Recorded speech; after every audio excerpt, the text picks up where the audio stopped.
चलो फिर सबसे पहला चैप्टर हमारा है इलेक्ट्रिक चार्जेज एंड फील्ड्स। अब इसमें इसमें हम लोग सबसे पहले क्या करेंगे, क्लासिफिकेशन समझ लेते हैं क्योंकि वहां से क्वेश्चंस पूछे जाते हैं। हमारा जो जो ब्रांच होता है इलेक्ट्रोमैग्नेटिज्म, जैसे मैकेनिक्स ब्रांच होता है, ऑप्टिक्स ब्रांच होता है, ठीक है, थर्मल ब्रांच है, वैसे ही हमारा ये ब्रांच होता है इलेक्ट्रोमैग्नेटिज्म, जहाँ पे हम लोग इलेक्ट्रिक चार्जेज या उनसे रिलेटेड चीज़ों को पढ़ते हैं हम लोग। ठीक है, इलेक्ट्रिक चार्जेज या उससे रिलेटेड चीज़ों को पढ़ा जाता है। सबसे पहले इलेक्ट्रोमैग्नेटिज्म का क्लासिफिकेशन कैसे हुआ था? इलेक्ट्रोमैग्नेटिज्म का क्लासिफिकेशन हमने किया इन टू पार्ट्स। जब चार्जेज हमारे क्या होंगे, रेस्ट पे होंगे, या तो चार्जेज हमारे मोशन में होंगे। दो ही चीजें हो सकती हैं, या तो चार्ज हमारा मोशन में होगा या तो चार्ज हमारा रेस्ट में होने वाला है। जब चार्ज रेस्ट में होता है तो इसको हम लोग बोलते हैं इलेक्ट्रोस्टैटिक्स। इलेक्ट्रोस्टैटिक्स बोला जाता है। और चार्जेज जब मोशन में होते हैं तो इसको हम बोलते हैं इलेक्ट्रोडायनामिक्स। इलेक्ट्रोडायनामिक्स। जितनी भी चीजें इलेक्ट्रोस्टैटिक्स की हम लोग पढ़ते हैं वो सारा का सारा गवर्न होता है किससे?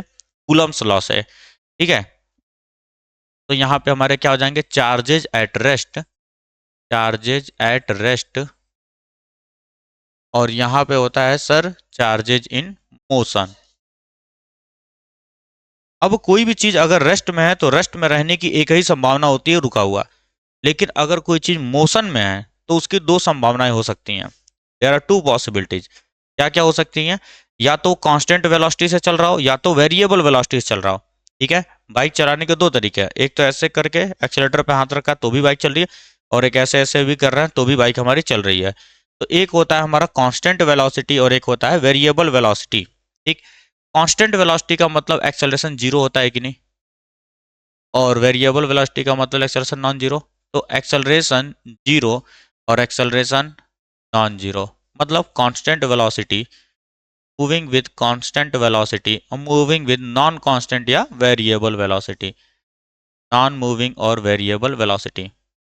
अब यहाँ पे समझेंगे जरा चीजों को।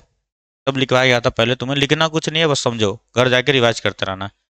अगर वो इलेक्ट्रोस्टैटिक रेस्ट पे है तो चार्ज हमारा क्या करेगा, सिर्फ और सिर्फ इलेक्ट्रिक फील्ड को जनरेट करेगा।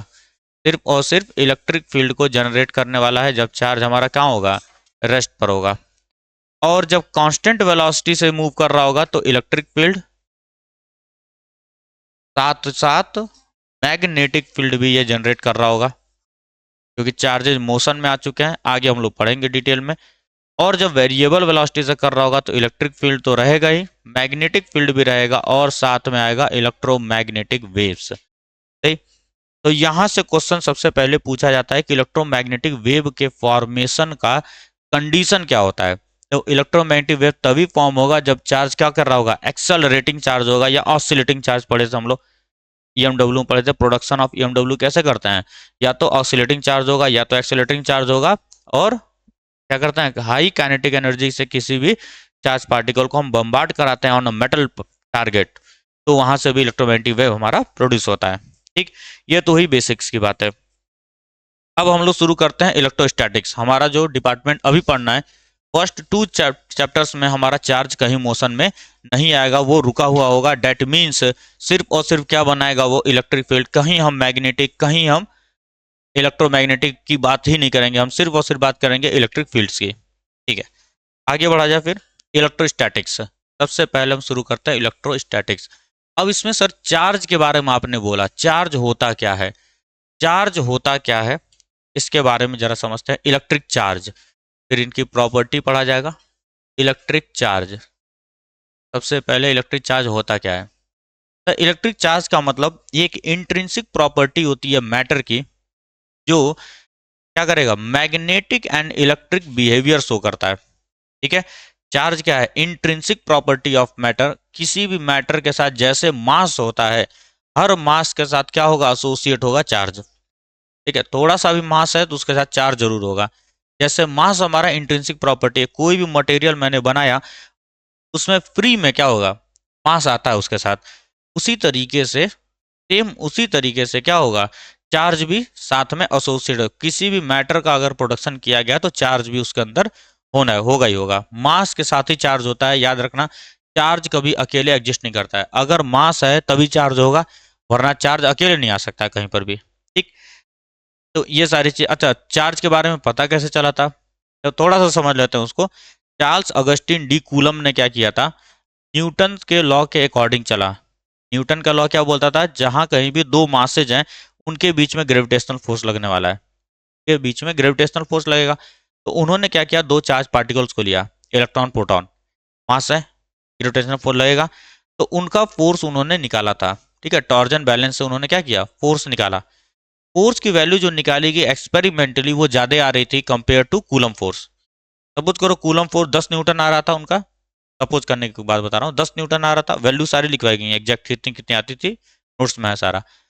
अगर सपोज करो 10 न्यूटन आ रहा था वैल्यू कूलम फोर्स, तो इलेक्ट्रोस्टैटिक फोर्स 12 न्यूटन आया, 2 न्यूटन अधिक आया था। इसी तरीके से क्या किया उन्होंने, प्रोटॉन प्रोटॉन का पेयर लिया तो भी अधिक फोर्स आया, न्यूट्रॉन इलेक्ट्रॉन इलेक्ट्रॉन का लिया पेयर तो भी अधिक आया। लेकिन जब न्यूट्रॉन प्रोटॉन लिया, न्यूट्रॉन इलेक्ट्रॉन लिया, न्यूट्रॉन न्यूट्रॉन लिया, जब भी न्यूट्रॉन को लिया पेयर में, मास बिल्कुल बराबर आ रहा था, सॉरी फोर्स की वैल्यू बिल्कुल बराबर आ रही थी, है ना, फोर्स की वैल्यू बराबर आ रही थी, किससे, कूलम फोर्स से। तो उन्होंने क्या कंक्लूड किया कि सर प्रोटॉन और इलेक्ट्रॉन के पास कुछ ऐसा है जिसकी वजह से फोर्स की वैल्यू बढ़ जा रही है। उसी एक्स्ट्रा चीज को उन्होंने बोला इलेक्ट्रिक चार्ज। ठीक है, मास, क्योंकि ग्रेविटेशनल फोर्स सिर्फ मास की वजह से लगता है, मास की वजह से 10 न्यूटन आना चाहिए था, लेकिन आया 12 न्यूटन। तो मतलब मास के साथ कुछ और क्वांटिटी भी है उसके पास, मास के साथ कुछ और क्वांटिटी भी है जिसकी वजह से फोर्स की वैल्यू बढ़ जा रही है। उसी एडिशनल प्रॉपर्टी ऑफ चार्ज को, उसी additional property of electron proton को ही बोला गया इलेक्ट्रिक चार्ज। लिखा गया था, समझाया था ना जब उस समय बताया था, इसी को बोला गया इलेक्ट्रिक चार्ज। ठीक, तो इलेक्ट्रिक चार्ज हमारा क्या हो गया, एक ऐसी intrinsic property of matter which shows electric and magnetic behaviour of that matter, definition में लिखा गया। अब चार्जेज हमारे दो टाइप के होते हैं, एक होता है पॉजिटिव चार्ज और एक होता है निगेटिव चार्ज। किसने नामकरण किया था, बेंजामिन फ्रैंकलिन ने। रीजन क्या था, कोई रीजन नहीं था। ठीक है, उन्होंने अपने आप ही वो क्या कर दिया, नेमिंग कर दिया था, उसके पीछे कोई कहानी नहीं है। अब इंपॉर्टेंट फैक्ट्स अबाउट चार्जेस को लिखा गया था कि दो टाइप के होते हैं। सबसे important, unlike charges attract each other. इधर रटे हुए हैं बचपन से, like charges repel each other, तो मैं क्या बोला हूँ, unlike charges attract each other और like charges repel each other. जो भी लाइक चार्जेस होंगे डेट मीन्स अगर मैं एक पॉजिटिव चार्ज को और एक पॉजिटिव चार्ज को लेकर के आता हूँ तो इनके बीच में होगा रिपल्सन। एक पॉजिटिव लेकर के आता हूँ, एक निगेटिव लाता हूँ, तो होगा इनके बीच में अट्रैक्शन। एक निगेटिव तो होगा इनके बीच में repulsion. Like charges repel each other and unlike charges attract each other. ठीक, यहाँ तक हमको कहानी समझ में आ गई है। अब सबसे पहले पढ़ते हैं हम लोग मेथड्स ऑफ चार्जिंग, उसके बाद आएंगे हम लोग प्रॉपर्टीज ऑफ चार्ज पे। चार्ज कैसे किया जाएगा बॉडी को। मेथड्स ऑफ चार्जिंग में हमारे पास 3 मेथड होते हैं, और एनसीईआरटी के हिसाब से चले तो सिर्फ एक मेथड है, method of charging by induction. ठीक है, 3 तरह के मेथड ऑफ चार्जिंग होते हैं। Methods of charging, methods of charging, सही। सबसे पहला जो मेथड होता है वो हमारा होता है रबिंग या फ्रिक्शन। ठीक है ना, सबसे पहला जो मेथड होगा वो होता है रबिंग या फ्रिक्शन मेथड बोलते हैं इसको। पहला बोलेंगे चार्जिंग बाय रबिंग या चार्जिंग बाय फ्रिक्शन। अब इसका मतलब क्या हुआ सर, फ्रिक्शन का मतलब सबको समझ में आता है, दो बॉडीज के बीच में हमें रिलेटिव मोशन कराना है। क्योंकि ठंड का मौसम आ चुका है तो सब लोग ये कर रहे होंगे घर पे बैठ करके, अरे ठंडा लग रहा है, ठंडा लग रहा है, ऐसे ऐसे करते हैं। ये करने के दौरान क्या हो रहा है, हीट जनरेट हो रहा है, गर्म हो जाता है, पाम हमारा जो है गर्म हो जा रहा है। गर्म कैसे हुआ, क्योंकि चार्जेस का क्या हुआ है, डिस्ट्रीब्यूशन हो रहा है, चार्जेस एक हाथ से दूसरे हाथ पे हमारे जा रहे हैं, चार्ज का जनरेशन हो रहा है वहां पे। ठीक है ना, हम मोशन में लेकर के आ रहे हैं, चार्ज मोशन में लेकर आया, मैं मोशन करा रहा हूँ इन लोगों का, हीट का जनरेशन हो रहा है वहां पे। आगे हम लोग पढ़ा जाएगा इस चीज को। तो सर मेथड ऑफ चार्जिंग में सबसे पहला आता है रबिंग मेथड, या तो इसी को बोलते हैं फ्रिक्शन मेथड। जैसे वो एक्सपेरिमेंट कराया गया था सबसे पहली बार, कैसे नाम दिया गया था, मान लो ये ग्लास रॉड है, ये अम्बर क्लॉथ है, रब किया, हटाया गया, तो क्या कर रहा था, ये अट्रैक्ट कर रहा था चीजों को। ठीक है, छोटे छोटे जो मान लो कागज के टुकड़े उकड़े हुए, जैसे ये तुमने किया भी होगा, स्केलों को लेकर के बाल में रब करके फिर से क्या करोगे, कागज के टुकड़े के पास ले आते हो तो चिपकने लगता है। पहले नहीं चिपक रहा था, तुमने क्या किया, चार्ज जनरेट करवा दिया। आती बात समझे। और चार्ज जनरेट कैसे कराया गया, मेथड ऑफ फ्रिक्शन से सर। फ्रिक्शन की हेल्प से हमने चार्ज को जनरेट करवाया था, रबिंग करके। हम लोगों ने रब किया तो चार्ज वहां पे क्या हुआ, ड्यूरिंग रबिंग। और इसीलिए अंबर क्लॉथ का ही नाम इलेक्ट्रॉन होता है, तो वहीं से हम लोग इलेक्ट्रिक नाम वगैरह दिए थे, है ना।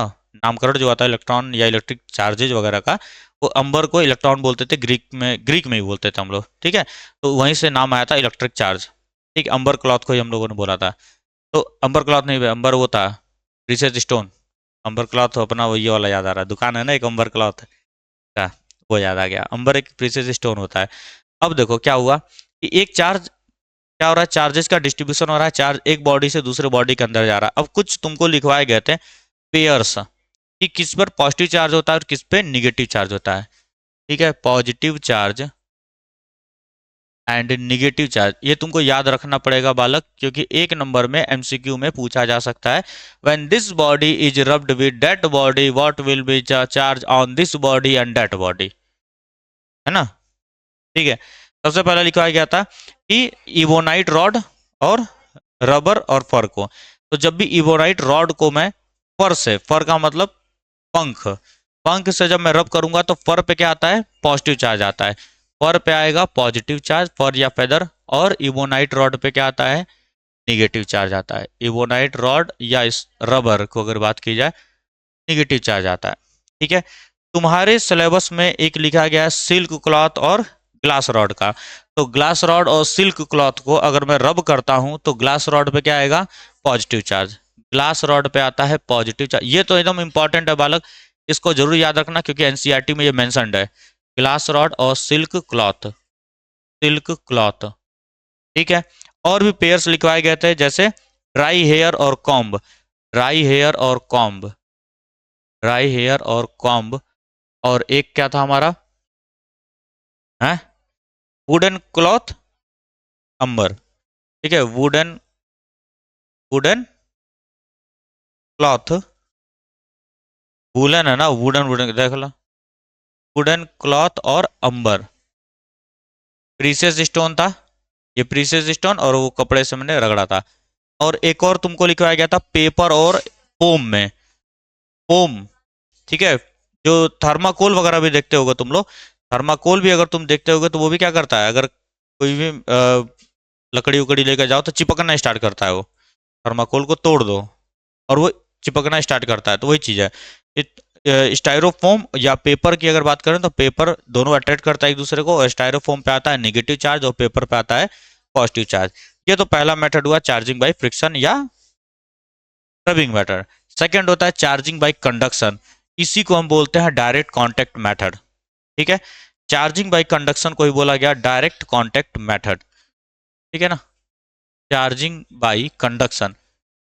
क्योंकि इसमें मैं क्या करता हूँ, एक बॉडी को दूसरे बॉडी से डायरेक्टली टच करवा करके मैं चार्जेस को डिस्ट्रीब्यूट कराते हैं। क्या होगा, charging by conduction, charging by conduction. नाम से पता चल रहा है कंडक्ट करवाना है, तो कंडक्ट कराने के लिए हमें टच कराना पड़ेगा, इसीलिए इसका नाम दिया गया डायरेक्ट कॉन्टैक्ट मेथड।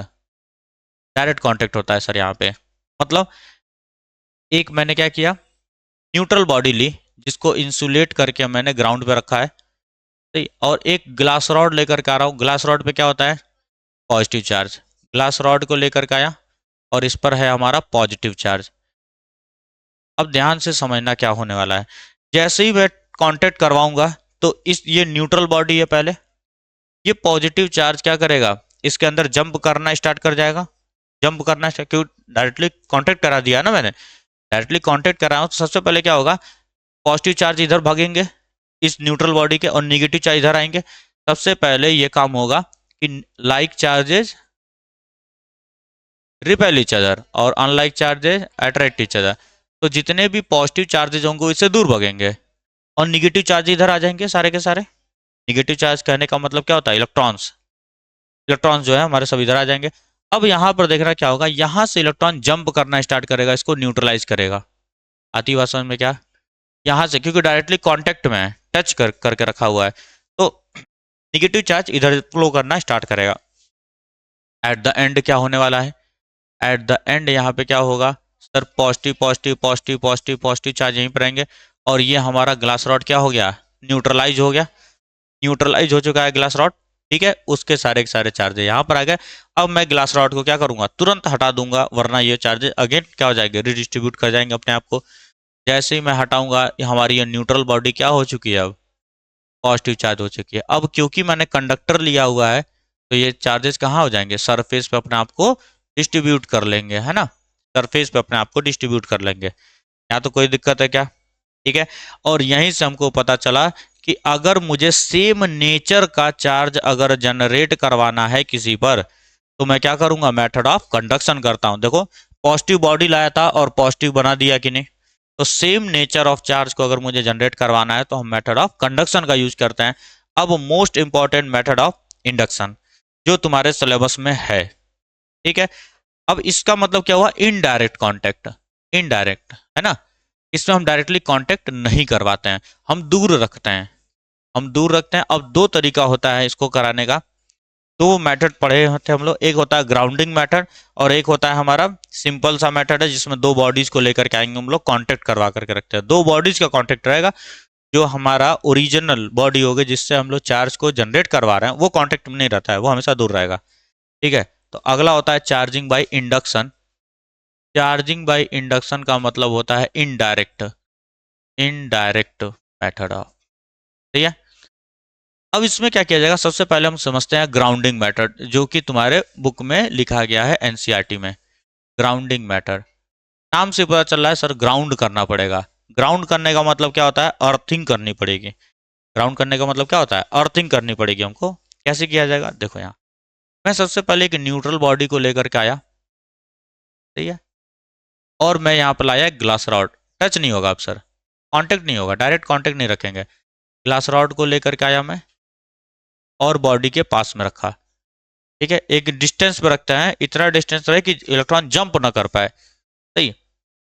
तो सर क्या होगा, पहले ये न्यूट्रल बॉडी थी, न्यूट्रल के बाद ये क्या होगा, सारे के सारे निगेटिव चार्ज इधर आएंगे क्योंकि अट्रैक्ट तो कर ही रहा होगा अभी भी, और यहाँ पे क्या कर देंगे, पॉजिटिव चार्ज हो जाएगा यहाँ पे, सही। निगेटिव पॉजिटिव चार्जेस सेपरेट हो जाएंगे, निगेटिव और पॉजिटिव चार्जेस सेपरेट हो जाने वाले हैं, ठीक है ना। आ रहा यार छोड़ो, निगेटिव पॉजिटिव चार्जेस सेपरेट हो जाएंगे। अब क्या होगा, यहाँ से इसको मैं ऐसे ही रखा रहूंगा। अब मैं क्या करूंगा, ग्राउंडिंग करूंगा, अर्थिंग करूंगा इसकी। यहाँ पे ऐसे ग्राउंडिंग किया मैंने, जैसे ही ग्राउंडिंग करेंगे यहाँ से इलेक्ट्रॉन्स क्या होंगे, अर्थ से इलेक्ट्रॉन चलना स्टार्ट करेंगे और इस पर आकर के बॉन्ड बनाएंगे, ठीक है ना।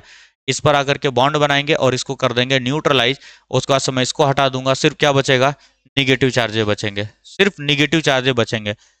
ग्राउंडिंग करा, इलेक्ट्रॉन्स आए, इसको न्यूट्रलाइज किया, न्यूट्रलाइज किया तो इस पूरे स्फीयर पे सिर्फ और सिर्फ क्या बच गया, negative charge. Same opposite nature of charge आया कि नहीं आया, अपोजिट नेचर ऑफ चार्ज आ गया। ये होता है हमारा मेथड नंबर फर्स्ट, ठीक। नोट्स को पढ़ोगे अब समझ में आती जाएंगी चीजें। फिर से सेकंड मेथड क्या होता है हमारा, सेकंड मेथड में अगेन मैंने क्या किया, ग्लास रॉड को रखा प्लस प्लस प्लस, और एक स्फीयर रखा मैंने और एक और साथ में स्फीयर रखा मैंने, एक और स्फीयर रखा साथ में, एक और स्फीयर मैंने रखा, दोनों के दोनों क्या है हमारे, न्यूट्रल हैं, दोनों के दोनों हमारे न्यूट्रल हैं। अब क्या होगा, अगेन सारे के सारे निगेटिव इधर भाग के आएंगे, सारे के सारे निगेटिव इधर और सारे के सारे पॉजिटिव इधर भागेंगे। बोलो बात समझ में आती है, सारे के सारे पॉजिटिव उधर भाग गए, सारे के सारे निगेटिव इधर। अब इन दोनों को सेपरेट कर दो, दोनों बॉडीज को सेपरेट कर दिया हमने, दोनों ही बॉडीज को मैंने, पहले बॉडीज को सेपरेट करेंगे उसके बाद ही हटाएंगे, ध्यान से सुनो। पहले हम अर्थिंग करेंगे उसके बाद इस बॉडी को हटाते हैं, अगर पहले तुमने इसको हटा दिया ये वापस से मिलकर न्यूट्रल हो जाएंगे। क्वेश्चन पूछा जाता है, ये बोर्ड में क्वेश्चन पूछा गया था कि सबसे पहले क्या चीज रिमूव किया जाएगा, ग्राउंडिंग पहले रिमूव किया जाएगा या पहले ये रिमूव किया जाए। तो सबसे पहले देखो क्या करेंगे, इसको इसी तरह रोक के रखेंगे, पहले ये न्यूट्रलाइज करेगा, पहले ग्राउंडिंग को हम हटाएंगे उसके बाद इसको हटाते हैं हम लोग, क्योंकि जैसे इसको हटाओगे वापस से क्या होगा, ये नीचे चला जाएगा और न्यूट्रल बना देगा, समझ में बात, पहले ग्राउंडिंग हटेगा। उसी तरीके से सबसे पहले मैं इन दोनों को सेपरेट करूंगा, जैसे ही मैंने सेपरेट किया, निगेटिव निगेटिव निगेटिव निगेटिव, और ये इधर गया पॉजिटिव पॉजिटिव पॉजिटिव पॉजिटिव, आता थी समझ में। और ये रॉड अभी भी रहेगा बालक, ये रॉड अभी भी रहेगा वरना न्यूट्रलाइज कर देगा, सही। अब उसके बाद से क्या करेंगे हम, इस रॉड को हटा देंगे, इस पर निगेटिव चार्ज जनरेट हो जाएगा और इस पर पॉजिटिव चार्ज जनरेट हो जाएगा।